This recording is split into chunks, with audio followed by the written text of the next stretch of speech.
BFM Business, BFM Bourse, la carte IMO.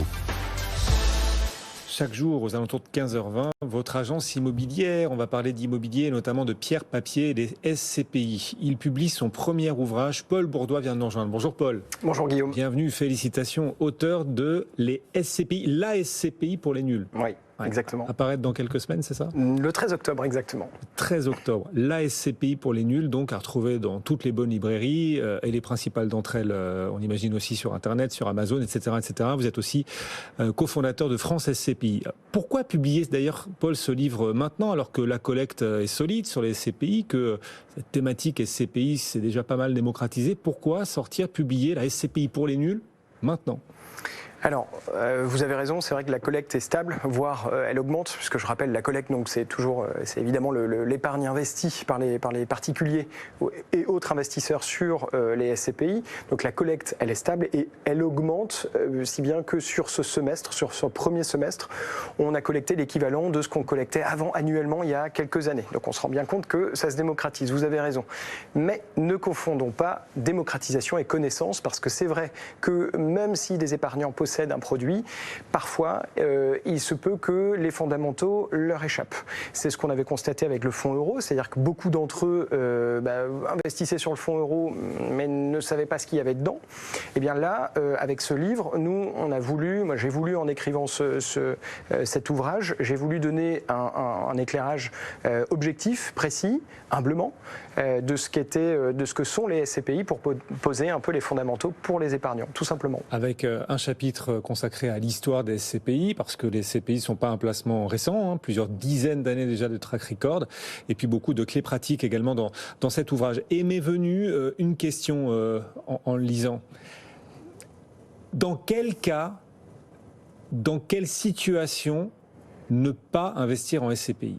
Alors je crois que j'attendais cette question parce que je suis, c'est vrai, assez passionné par le sujet des SCPI, mais je ne suis pas non plus complètement hermétique aux contraintes et aux points de vigilance qu'il peut y avoir dans les SCPI. Donc si je devais vous dire deux cas dans lesquels il ne faut pas ou il est déconseillé d'investir dans les SCPI, je vous dirais déjà premièrement si vous avez un horizon de placement qui est inférieur à 8 ans. C'est vrai qu'on oublie souvent que les SCPI qui sont un peu à la croisée des chemins entre financiers et immobilier, eh bien le sous-jacent c'est de l'immobilier et donc il faut investir sur le long terme. Donc si vous me dites j'ai un projet, si un épargnant me dit j'ai un projet de résidence principale par exemple dans 2-3 ans, je lui déconseille d'investir dans les SCPI. Autre cas qu'on pourrait citer, c'est un cas où vous investissez tout votre patrimoine financier dans les SCPI. Alors là, je vous dis non. Déjà, parce qu'il ne faut pas mettre tous ces œufs dans le même panier. Et puis deux, parce qu'il peut y avoir des problèmes de liquidité, que l'investissement en SCPI, comme un investissement immobilier classique, eh bien, il peut ne pas être liquide tout de suite. Et ça, il faut l'avoir en tête. D'ailleurs, on en est où de la liquidité du marché des SCPI? On a eu une crise du marché de l'immobilier dans les années 90 et on a pu voir se matérialiser les problèmes, les soucis de liquidité sur les SCPI. Alors, on en est où sur la liquidité et quels déclencheurs, quels événements pourraient déclencher une nouvelle crise de liquidité sur ce marché des SCPI? Alors, on en est où de la liquidité? Pour continuer sur ce que je disais à l'instant, la liquidité ou le problème de liquidité, le point de vigilance, il a pas changé. C'est-à-dire qu'il y a toujours un risque de liquidité qui est supporté par les épargnants. Mais néanmoins, il y a un détail qui change par rapport à ce que vous évoquez dans les années 90 où on a connu un problème de liquidité. Sans rentrer dans le technique, quand vous vouliez vendre dans les années 90 vos parts, il n'y avait pas de marché secondaire organisé. Donc ça veut dire que si vous vendez un appartement ou une maison, c'est comme s'il n'y avait pas de site d'annonce immobilière ou d'agent immobilier pour vendre votre bien.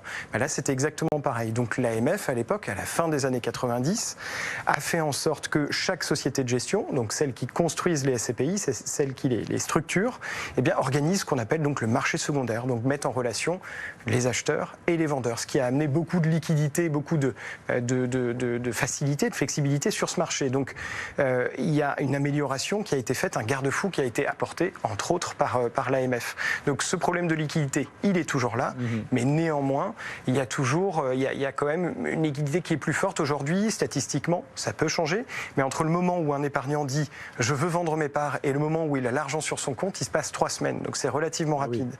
Pour répondre à votre première question, de dire quel risque macro il pourrait arriver pour qu'il y ait un problème de liquidité, eh bien, alors, très malin celui qui peut prédire les choses, mais le Covid aurait pu être un risque qui fait paniquer tous les épargnants et les incite à retirer tous en même temps leurs fonds. Ça ne s'est pas passé parce que justement les conseillers ont bien fait leur job, j'imagine, de dire si vous investissez dans les SCPI, c'est pour le long terme et c'est de l'argent dont vous ne devez pas avoir besoin.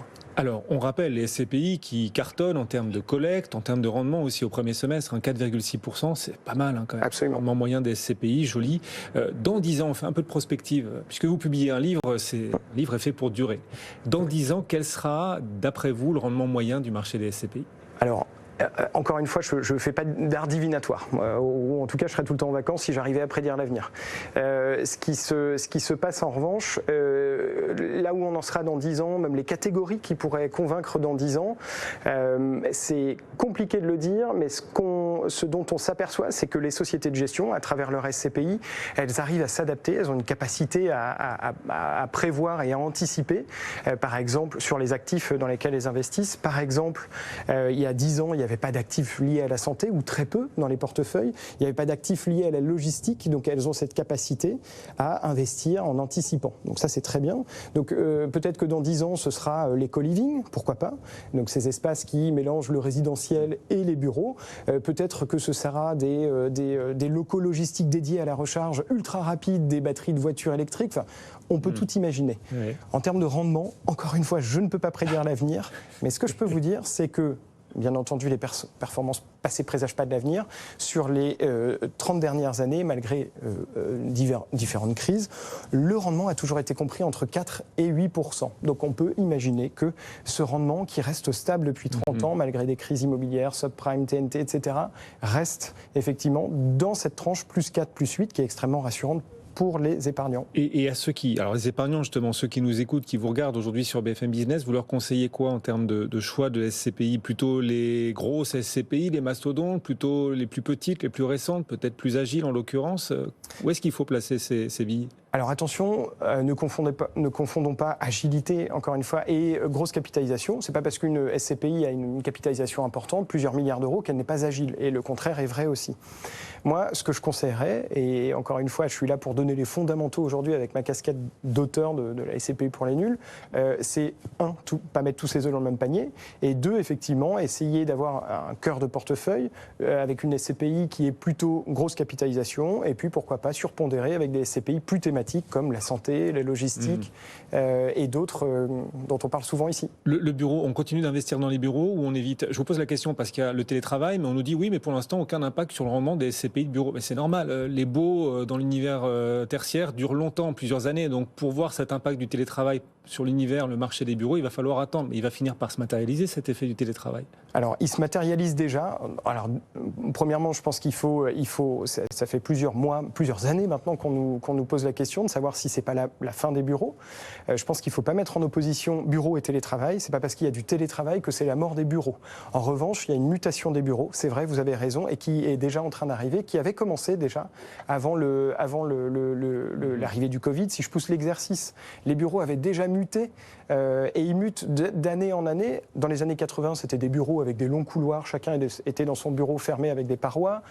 On est passé au grand plateau avec des open space. Et aujourd'hui, ce qu'on voit, accéléré par le Covid, accéléré par le télétravail, c'est que les bureaux se transforment en espace de vie, donc où on se rencontre, où on se retrouve entre salariés, et aussi en espace mixte pour travailler. Donc il y a une prime à la qualité, il y a une prime aussi aux bureaux qui intègrent des normes sanitaires encore plus élevées. Et effectivement, il y a une mutation des bureaux. Donc moi, je veux bien me retrouver en face d'une personne qui pourra me dire dans les yeux: moi, je pense qu'une entreprise n'a pas besoin de bureau pour rassembler ses salariés. Alors, je suis chef d'entreprise par ailleurs, je peux vous dire que c'est extrêmement important. Je ne crois pas à la fin des bureaux. Paul Bourdois, auteur de l'ASCPI pour les nuls, donc à paraître le 13 octobre. Exactement. Pas un vendredi, heureusement, pas un vendredi 13, c'est un jeudi, vous avez été fin. Merci beaucoup, Paul, d'être passé nous voir, cofondateur de France SCPI également et régulièrement à nos côtés. Dans un instant, on va se reconnecter à la séance du jour. Le CAC 40 recule à nouveau et nettement, fortement, moins 1,2%. On sera également à New York pour l'ouverture de Wall Street. À tout de suite.